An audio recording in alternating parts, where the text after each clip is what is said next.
할렐루야. 하나님은 살아계십니다.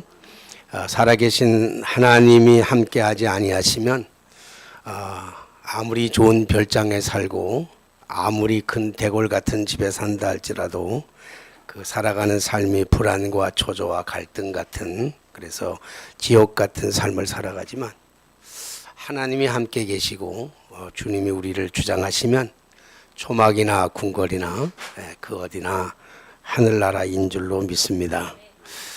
세상의 모든 만물들이 다 때를 따라 시를 따라서 다 변하게 되어 있습니다. 사람들도 마찬가지로 그 누구나 다 살아가면서 한두 번쯤은 이렇게 큰 변화를 갖게 되는데 이 시점을 가리켜서 우리는 전환점이다 이렇게 얘기를 합니다. 전환점이라고 하는 것은 다른 방향이나 다른 상태로 변화되는 계기를 가리켜서 우리가 전환점이다 이렇게 말을 하게 되죠. 이것을 우리가 역사적인 관점으로 우리가 본다고 한다면, 역사의 큰 의미를 보면 역사는 이 세상의 역사는 예수 그리스도의 탄생의 이전 BC와 예수 그리스도의 탄생 이후 AD로 이렇게 나누어서 우리가 말할 수 있죠. 역사를 이렇게 크게 어떤 계기를 통해서 예수 그리스도 주님이신 그분이 이 땅에 오시기 전과 오시기 이후에 이 역사가 달라지는 것처럼, 또 우리의 개인적인 삶의 모습을 볼 때에도 이전과 이후가 이렇게 달라지는데, 우리가 출생하기 이전과 출생하기 이후라든지, 입학하기 이전과 입학한 다음에 그 이후라든지, 또 취업하기 이전과 취업 다음 그 이후라든지, 결혼 이전과 결혼 이후라든지, 또 은퇴 이전과 은퇴 그 이후라든지, 혹은 또 사랑하는 사람들과의 사별 이전과 또 사별 이후라든지, 이런 모든 어떤 시점, 어떤 계기를 따라서 어떤 삶의 큰 변화를 가져다 줄 수가 있는 것이죠. 그래서 그러한 사건들을 통해서, 그러한 계기를 통해서 내 삶의 방향이 달라진다든지, 아니면 내 목표가 수정되는 경우, 그런 경우가 많이 있습니다. 뭐 저에게도 아마 저의 인생을 쫙 펴놓고, 한 줄로 쫙 펴놓고 그 인생의 전환점이 어디였냐라고 묻는다면 저 스스로 대답하기를, 아마 저는 군대를 가기 이전과 군대 가기 이후의 삶으로 저는 아마 나눌 것 같아요. 군대 가기 전의 삶이라고 하는 것은 나의 이익과 출세와 영달을 위해서 살아가는 삶이었다라고 한다면, 또 군대 갔다 온 다음부터의 삶은 남들을 위한, 저보다는 물론 저를 위해서도 사는 것도 있지만 저보다는 남을 위해서 살아가는 그러한 삶의 모습이 아닐까. 그래서 큰 어떤 삶의 변화가 그렇게 있었는데, 그걸 갖다가 우리가 전환점이다 이렇게 이야기를 하죠. 뭐 우리 여러분들에도 개인적으로 다 그런 어떤 삶의 어떤 변화, 삶의 전환점들이 다 있을 거라고 생각이 됩니다. 그래서 우리가 다윗을 보더라도 다윗의 생애에는 참 많은 변화들이 있었죠. 우리가 잘 알고 있듯이 다윗은 이스라엘의 전무후무한 왕이었습니다. 헤브론에서 7년 6개월 동안 왕 노릇을 하고, 그리고 예루살렘에서 통일 왕국을 이루어서 약 33년 동안, 그래서 총칭 한 40년 동안 이스라엘의 왕으로 있으면서 가장 오고 가는 세대 속에 가장 훌륭했던, 가장 존경을 받았던, 가장 뛰어났던 그 왕 인물이 있다고 한다면 아마 다윗이다 이렇게 우리가 얘기할 수 있을 거예요. 지금도 이스라엘 백성들은 다윗을 그리워하고 사모하고 추앙하죠. 이스라엘의 국기가 별이잖아요. 별. 근데 일반적인 별이 아니라 좀 다르게 생긴 별인데 그 별을 가리켜서 우리는 사람들은 그것을 다윗의 별이다. 다윗은 참으로 훌륭한 사람이고 참으로 존경받을 만한 그런 위대한 사람이 아닐 수가 없습니다. 왕의 통치뿐만 아니라 그는 많은 재능을 가지고 있었어요. 사무엘상 16장 19절 이하의 말씀 보면 그는 수금을 잘 탔어요. 시를 잘 썼을 뿐만 아니라 수금도 잘 타는 사람이었고 또 무용도 잘했어요. 그리고 용기도 있었을 뿐만 아니라 그리고 구변도 강했단 말이에요. 이 말하는 능력도 대단히 뛰어났던 사람이다. 그렇게 얘기해요. 수금을 얼마나 잘 치고 노래를 잘 부르고 춤을 잘 추었는지 사울 왕이 악령이 들어가 가지고 미친 짓을 할 때 그때 우리 다윗이 그 왕궁에 들어가서 수금을 치고 노래를 부를 때 악령이 쫓겨나는, 악령이 떠나가는, 그래서 참 평화가 찾아올 만큼 그렇게 많은 재능을 가지고 있던 사람이 누구냐면 다윗입니다. 이렇게 이스라엘 백성들은 그 다윗을 존경한단 말이에요. 다윗이 통치하던 시절만 하더라도 전쟁에서 백전백승을 했고 그리고 지경, 땅의 지경을 많이 확장했을 뿐만 아니라 태평성대를 이루는 그러한 그 훌륭한 왕으로 기억이 되죠. 하지만 그런 다윗 왕도 때로는 삶의 뒤안길을 보면 삶에는 많은 아픔도 있었고 고뇌도 있었고 갈등도 있었고 괴로움도 있었고 눈물도 있었어요. 분함도 있었죠. 사도행전 13장 12절의 말씀에 보니까 사도행전에서는 사도 바울을 가리켜서 이 다윗을 가리켜 가지고 이는 내 마음에 합한 자다. 하나님과 늘 동행하기를 기뻐했어요. 다윗은 하나님을 떠나서는 뭘 잘 생각하지 않을 만큼 늘 하나님과 함께하고 하나님과 동행했어요. 하나님의 뜻대로 살았단 말이에요. 그러니까 하나님이 그 많은 인물들 중에서 하나님이 친히 다윗을 가리켜서 이는 내 마음에 합한 자라, 딱 맞는 사람이다. 이렇게까지 다윗을 칭송을 해 주었어요. 그런 다윗도 사실은 그 이스라엘 백성들은 다윗을 가리켜서 메시아처럼 받들어 섬긴다. 아직도 유대인들은 다윗과 같은 메시아가 이미 예수님이 오셨음에도 불구하고 다윗과 같은 메시아가 오기를 지금도 고대하고 있단 말이에요. 그러니까 다윗은 인생을 우리가 본다고 한다면 정말 훌륭하고 대단한 사람이에요. 그럼에도 불구하고 그는 우리랑 특별하게 달랐던 사람이 아니고 우리랑 성정이 같았던 사람이란 말이에요. 그래서 그에게도 고통이 있었고 시련도 있었고 아픔도 있었어요. 뼈를 깎아내는 그 고통과 아픔 속에서 그 절박함을 말할 때도 있었어요. 그럴 때 되면 우리와 똑같이 아파하고 똑같이 절규하고 똑같이 괴로워했다고. 실수도 하기도 하고 번뇌하기도 하고 우리랑 다를 바가 없을 만큼 그런 고뇌 속에서 살아갔어요. 그런가 하면 우리가 똑같이 기쁠 때가 있으면 마냥 어린아이 같이 그렇게 기뻐했어요. 법궤가 다윗성으로 들어올 때는, 예루살렘 성으로 들어올 때는 얼마나 좋은지 얼마나 기쁜지, 그 기쁜 나머지 너무 좋아가지고 춤을 추는데 옷이 다 벗겨지도록, 옷이 보일 정도로 다 왕의 채통이 다 떨어질 만큼 그렇게 기쁜 모습으로 춤을 추다가 자기 아내 미갈을 통해서, 사울의 딸 자기 아내 미갈에게 아주 꾸지람을 들을 만큼, 왕이 채통이 없이 그게 뭐냐 이렇게 꾸지람을 들을 만큼 기쁠 때는 기뻐했어요. 너무 좋아했다고. 이처럼 다윗은 우리와 특별한 사람이고 다른 사람이 아니란 말이에요. 저 멀리 있는 사람이 아니에요. 우리랑 똑같은 사람이에요. 아파할 때 아파하고, 괴로워할 때 괴로워하고, 절규할 때 절규하고, 미워할 때 미워하고, 막 분노를 막 올라올 때는 분노를 막 토설했던 그런 우리랑 똑같은 사람이에요.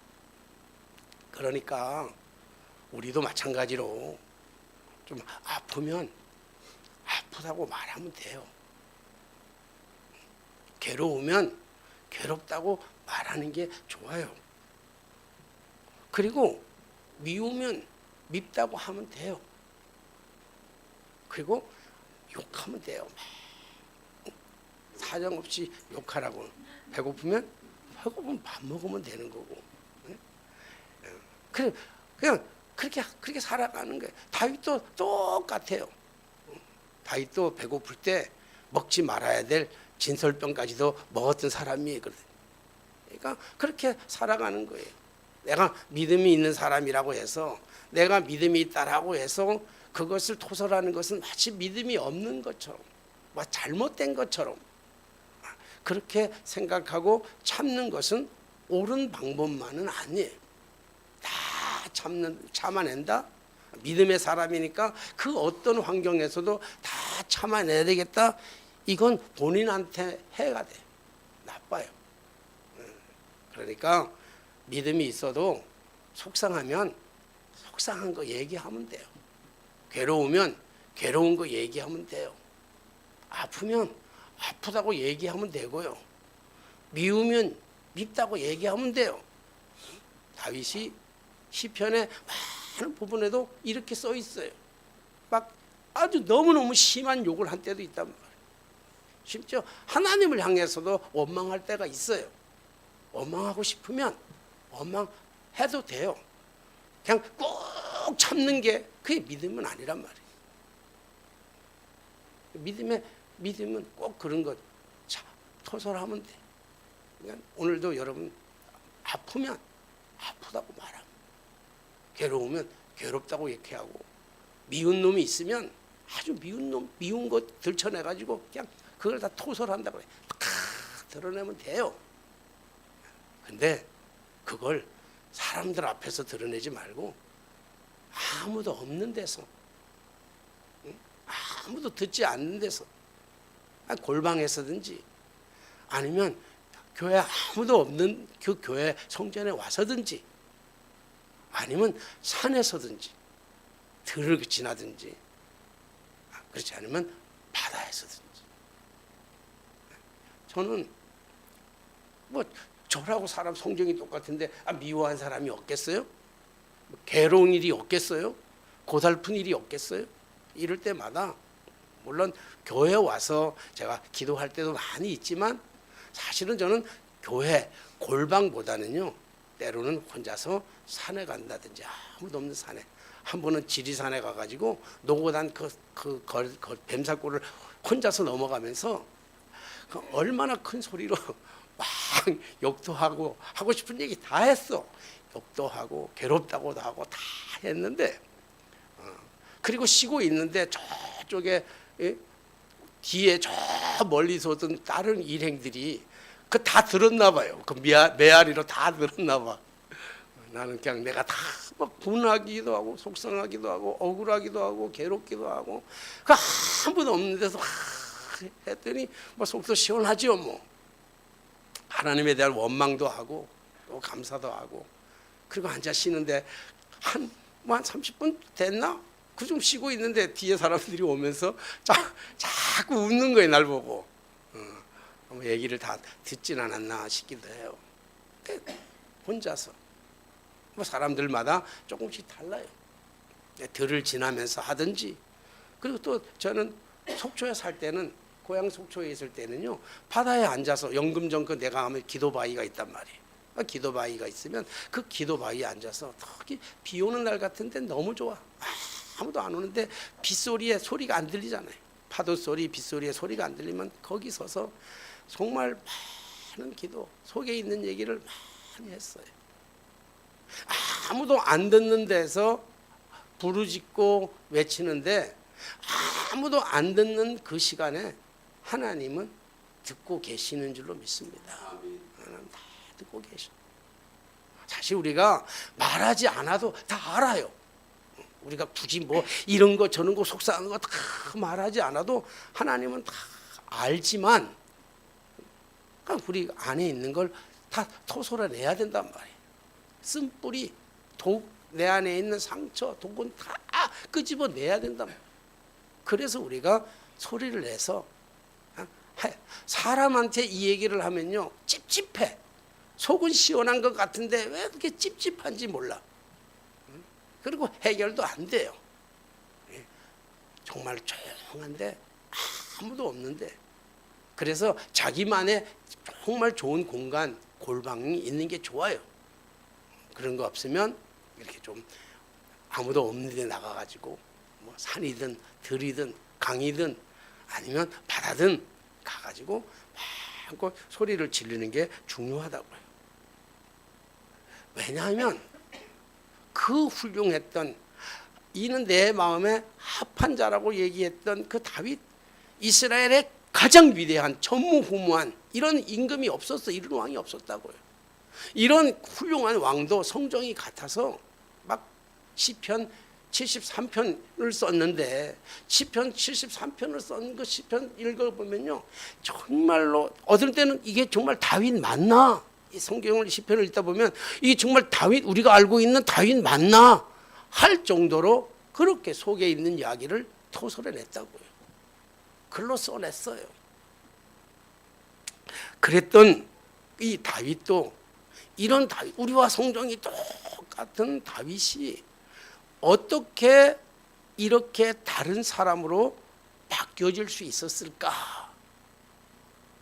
이게 궁금하잖아요. 이걸 전환점이라고 해요. 다윗의 전환점이란 말. 우리 인생에 다 전환점이 있는 것처럼 다윗에게도 큰 전환점이 있었어요. 때로는 힘들고 아프고 괴로울 때는 힘들다, 아프고 괴롭다 그 욕도 했지만 다윗의 상에 정말로 놀라운 변화가 있었는데, 전환점이 있었는데, 그때가 언제냐면 오늘 이 시편을 쓰고 있어요.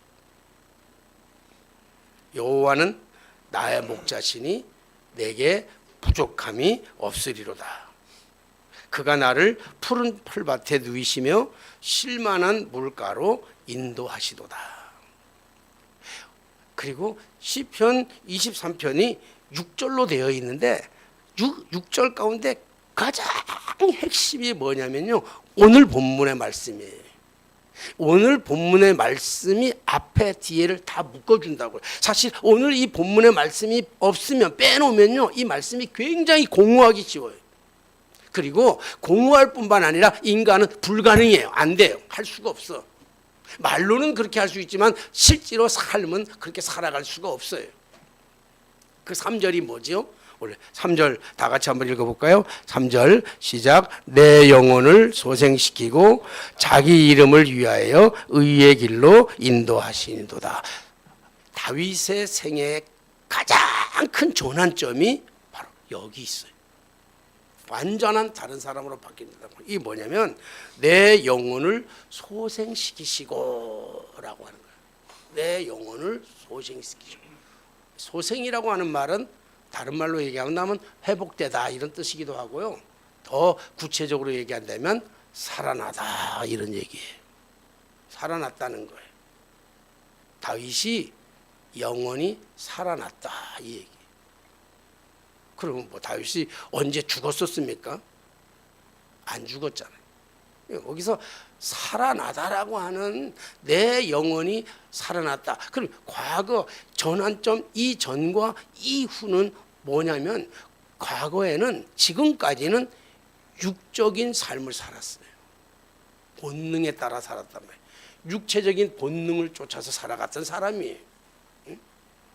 그런데 오늘 내 영혼을 소생시키고 내 영혼이 다시 살아남으로 말미암아 이제는 육체로 쫓아서 살아가는 본능적인 삶이 아니라 여기 영혼을 쫓아서 살아간다는 게 뭐냐라고 하는 것은 오늘 내 영혼이 소생시키시고 내 영혼이 소생세웠다고 하는 이 말의 의미는요, 생각이 바뀌었고 관점이 바뀌었다는 거예요. 보는 시각이 달라진 거예요. 보는 눈이 달랐어요. 똑같은 걸 보는데도 세상이 달라 보인단 말이에요. 그러니까 생각이 달라지고 관점이 달라지니까, 보는 눈이 달라지니까 말하는 게 달라지는 거예요. 이 말은 환경이 달라졌다는 것이 아니고, 다시 말해서 생각이 달라지고 관점이 달라지는 것이죠. 그러니까 내 영혼이 소생되고 나니까 뭐가 달라지냐면 세상의 모든 것들이 다 달라 보이는 거예요. 환경이 달라진 게 아니라니까요. 사막에 정말 메마른 사막, 돌만 있던 그 사막, 풀이라고는 찾아볼 수 없는 사막에 갑자기 뭐 비가 내렸다든지 갑자기 밑에서 샘이 솟아나가지고 그 갑자기 그 모든 땅에 풀밭, 푸른 풀밭, 그리고 쉴만한 물가가 생긴 게 아니란 말이에요. 여전히 거기에는 자갈밭길이에요. 거기에는 마른 풀밖에 없어요. 풀이 없어요. 시내가 없어요. 그런데 생각이 바뀌고 관점이 바뀌고 보는 눈이 달라지니까 그 자리가 뭐가 되냐면 푸른 풀밭이 되고 쉴만한 물가가 되는 거란 말이에요. 50평짜리 100평짜리 집에 살아도 그 집이 가시방석일 수도 있어요. 그러나 3평 난짓한 그 집에 살아도, 초막에 살아도 그 집이 궁궐처럼 느껴질 때도 있단 말이에요. 오늘 시야가 달라지니까, 관점이 달라지니까 여호와는 나의 목자라는 거예요. 지금까지는 창조의 하나님입니다. 우주의 하나님입니다. 세상을 다스리는 그런 하나님입니다. 모든 것을 지배하는 그런 하나님, 저 높고 높고 계신 그런 하나님인데, 관점이 달라지고 시각이 달라지니까 대강 내 곁에 함께 있는 목자가 되신단 말이에요. 다윗은 목자에 대해서 누구보다도 잘 알기 때문에 그분이 나의 목자가 되어주시니까 그분 안에서 내게 부족함이 없는 거예요. 내가 부족하지가 않는 거예요. 쌓아놓은 창고에 쌓아놓은 게 많아가지고 부족한 것이 아니라 여호와는 나의 목자가 되시니까 이 순간이 내가 부유하단 말이에요. 이 순간에 내가 가난한 사람이 아니라 이 순간이 나로 하여금 부욕해 하는 거예요. 나로 하여금 부욕해 하는 거예요. 아무리 많이 가져도 늘 가난하다고 생각하는 사람이 있는가 하면 늘 부족해도 만족을 느끼고 살아가는 사람이 있듯이 말입니다. 비록 내가 사망의 음침한 골짜기로 다닌다 한다 할지라도, 내가 지금 서 있는 이 위치가, 이 자리가 너무 힘들고 어렵고 사망의 깊은 골짜기 같은 곳이라고 할지라도 내가 두려워하지 않는 거예요. 왜요? 내 시점이 바꿔지고 내 관점이 바뀌어지니까, 내 영혼이 살아나니까. 육신적으로 살아가기에는 쪼달리고 힘들고 아프고 괴롭지만 내 영혼이 다시 살아나니까, 죽었던 내 영혼이 살아나니까, 말랐던 내 영혼이 살아나니까 그 삶의 현장이 기쁘고 즐거운 거란 말이에요. 사랑하신 여러분, 오늘 우리가 처해 있는 이 현실, 이 자리가 푸른 풀밭 쉴만한 물가가 되시기를 주님의 이름으로 부탁드립니다. 내 영혼을 소생시키시고, 여러분, 내 영혼을 소생시키고, 내가 내 영혼을 바꾸었다 이렇게 얘기하지 않잖아요. 오늘 본문은 내 영혼을 소생시키시고, 누군가가 내 영혼을 소생시켰다는 거 아닙니까? 누가 자기의 잠자는 영혼을 깨워줬습니까? 누구입니까? 오늘 이 다윗의 영혼을 소생시켜 준 것 전능하신 하나님 성령이신 줄로 믿습니다. 그것이 바로 성령의 임재예요. 그러니까 사도 바울의 삶의 가장 큰 전환점은 성령이 임한단 말이에요. 내가 알고 있던 그 하나님에서 하나님 그 단순한 지적인 그 하나님을 믿었던 내 삶 속에서 내가 깨닫지 못했던 성령의 임재가 나로 하여금 삶에 완벽한 변화를 가져오는 전환점을 가져다 준 거예요. 이것이 없었다면, 성령의 임재가 없었다면 어떻게 이 다윗이 여호와는 나의 목자시요 내게 부족함이 없으리로다. 그가 나를 푸른 풀밭에 누이시며 쉴 만한 물가로 나를 인도하시는도다. 어떻게 이런 고백이 나올 수 있었겠어요? 성령의 임재입니다. 그러면 성령의 임재를 통해서 성령이 하시는 일이 뭡니까? 오늘 본문의 말씀을 통해서 보면 영혼을 소생시키는 거예요. 지금까지 바라봤던 우리의 그 시각과 관점과 생각을 완전히 영적으로 바꾸어 놓는 거랍니다. 육신적으로 살아갔던, 육신의 욕망을 쫓아 살아갔던, 육신의 탐욕을 위해서 쫓아갔던 그런 그 삶 속에서 우리의 영혼을 바꾸어 놓는, 소생시켰단 말이에요. 그러니까 육적인 삶에서 영적인 삶으로 전환되었다는 거예요. 그러므로 오늘 제목처럼 성령은 뭐예요? 전환점. 성령은 변화예요. 사실 주보를 다 만들 때까지, 우리 사장님가 주보를 다 칠 때까지는 제목을 믿음의 전환점이라 이렇게 했어요. 믿음의 전환점. 믿음에도 전환점이 필요한데, 그러나 사도 다윗의 가장 이 변화된 이 모습, 결정적인 사건과 계기는 성령의 임재인 줄로 믿습니다. 성령이 임하니까, 성령이 오시니까, 성령이 내 안에 들어오니까 관점이 달라지고, 그리고 생각이 달라지고요. 살아가는 삶의 목적이, 의미가 달라져요. 목표가 달라지게 되는 거예요. 그래서 다윗은 성령의 임재 이전과 성령 이후의 삶이 완전히 180도로 달라지는 거예요. 성령으로 살아가기 이전의 삶과 내 의지적으로, 내 자아적으로 하나님은 믿기는 믿는데 그냥 내 지식적으로, 이성적으로, 사고적으로 그렇게 믿는 하나님이 아니라, 성령이 오시고 난 다음에 성령을 통해서 세상을 바라볼 때 모든 관점들이 다 달라져 보였다는 거예요.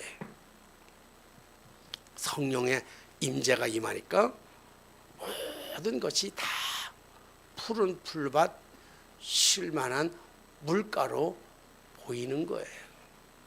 성령의 사람들이 가지고 있는 특징인 줄로 믿습니다. 오늘 우리가 잘 알다시피 우리 지난 시간이 성령 강림 주일이고, 오늘이 성령 강림 후 첫째 주일입니다.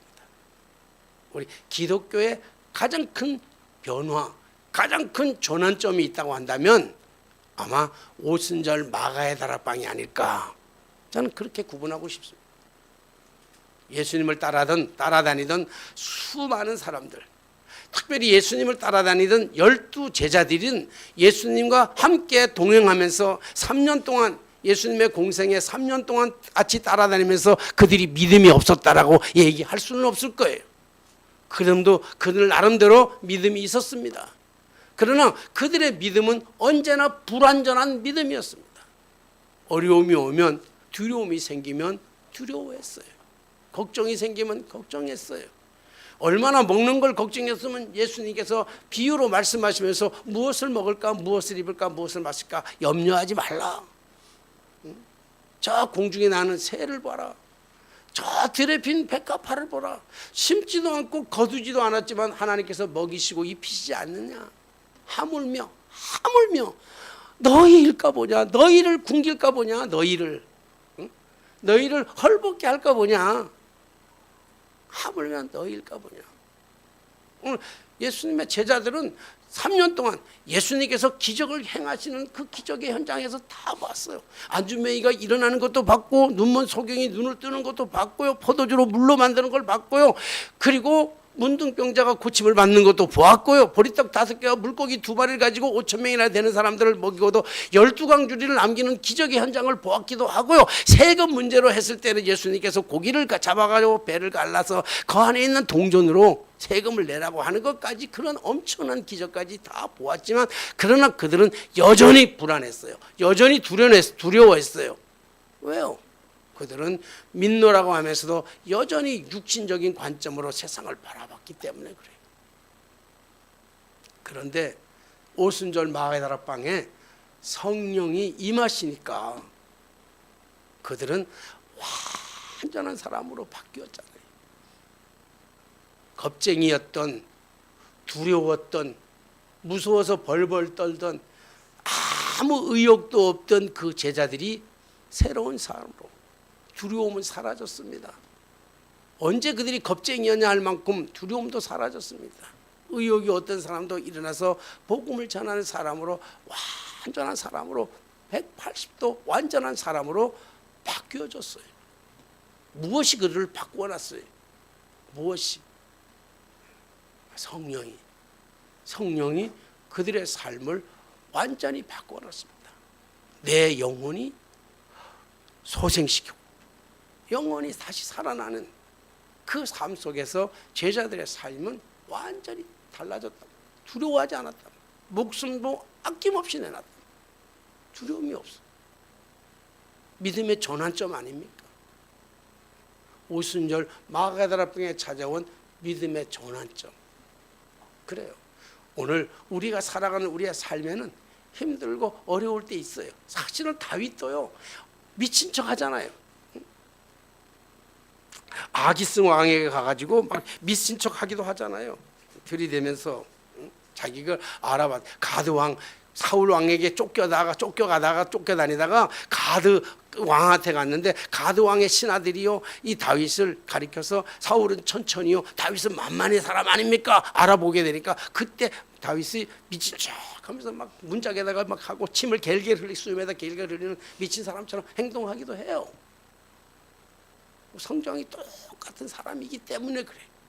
그러나 성령이 임재하고 내 영혼을 소생시키지. 이 너무너무 중요한 말씀이에요. 이 짧은 말. 내 영혼을 소생시키시. 누가?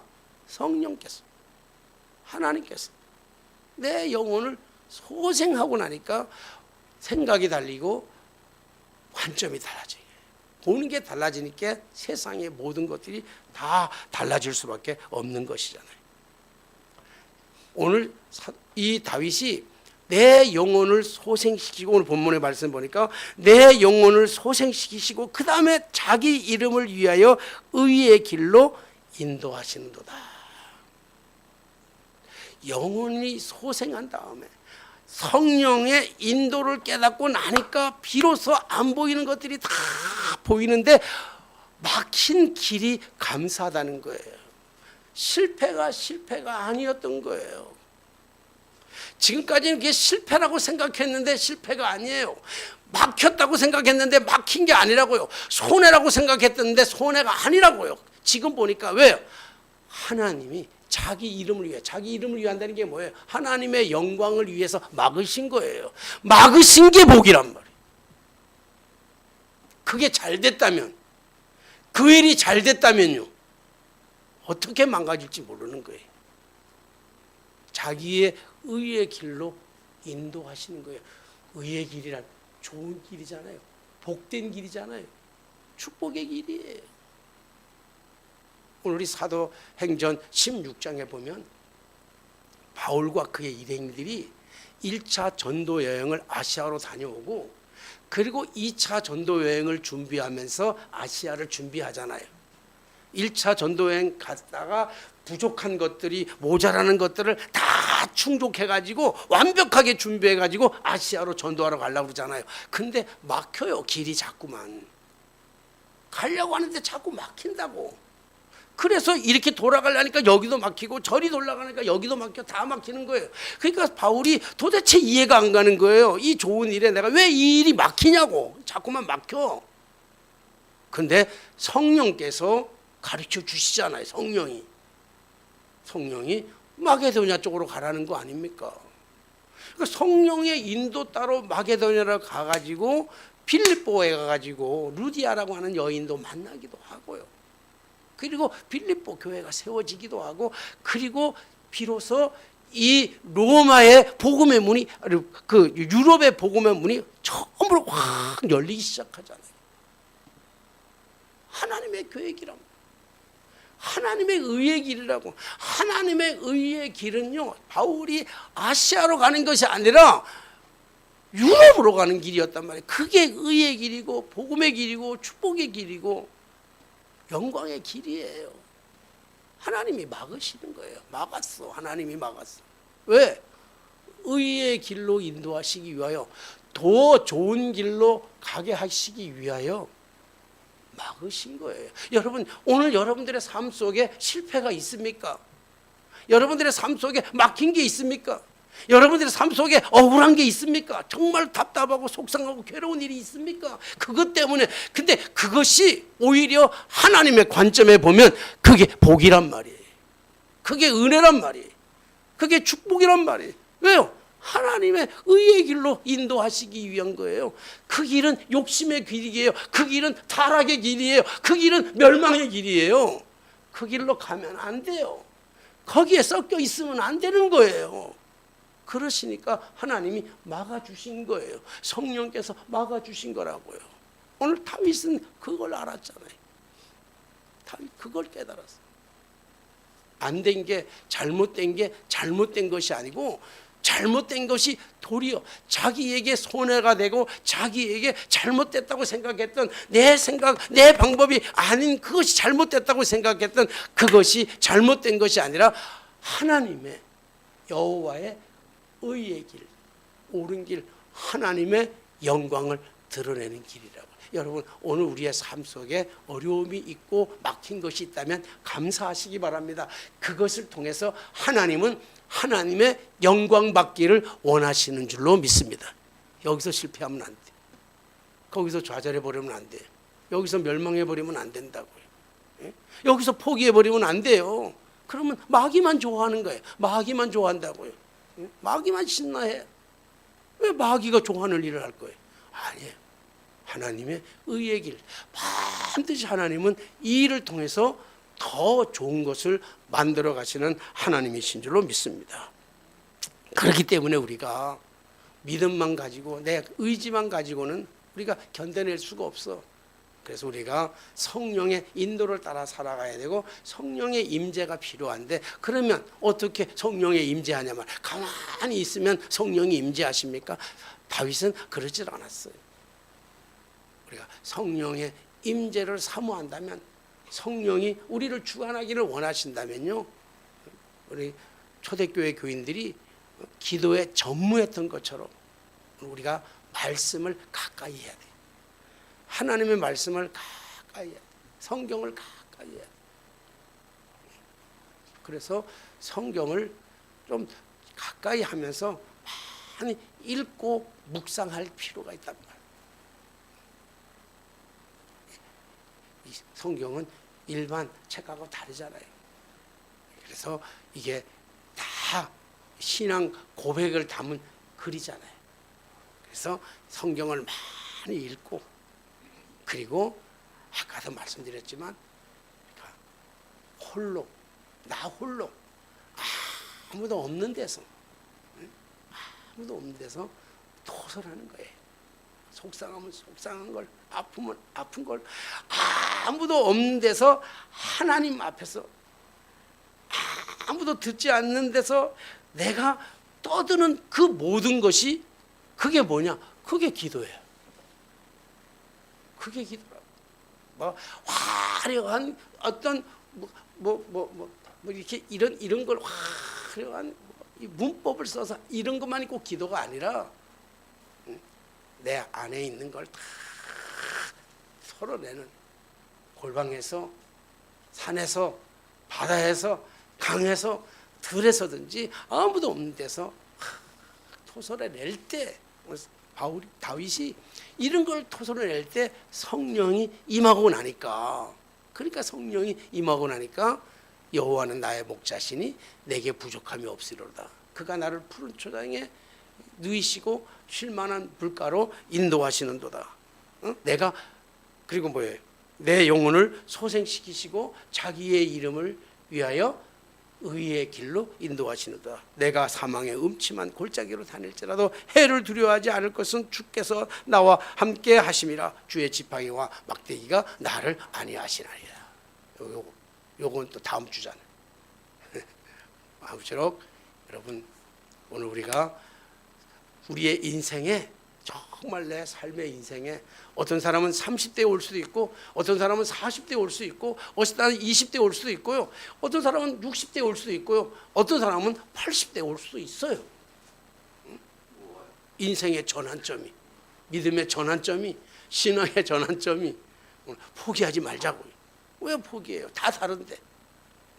하나님의 바로 하여금 내 영혼을 소생시키시고, 내 영혼이 소생한다는 게 뭐죠? 생각을 바꾸고 관점을 바꾸고 바라보는 눈이 달라지는 거예요. 그때 오늘 지금 이 자리가, 바로 이 자리가 부족함이 없는 자리고, 이 자리가 푸른 풀밭 쉴만한 물가로 바뀌어지는 축복의 역사가 우리 성령의 임재를 통해서 각자의 고백이 되는 은혜가 저 여러분 속에 있어지게 되시기를 주님의 이름으로 축원합니다. 기도하겠습니다. 하나님 아버지, 감사합니다. 내 영혼을 소생시켜 주시고, 그리고 하나님의 그 이름을 위하여 의의 길로 인도하시기 위하여 우리의 삶 속에 실패도 있었고 아픔도 있었고 막힘도 있었지만, 그러나 이 모든 것들을 통해서 하나님의 영광을, 하나님의 이름을 더욱더 존귀하게 높임을 올려드릴 수 있는 저희들의 삶이 되게 하여 주옵소서. 예수님의 이름으로 기도하옵나이다. 아멘. 찬송가 50장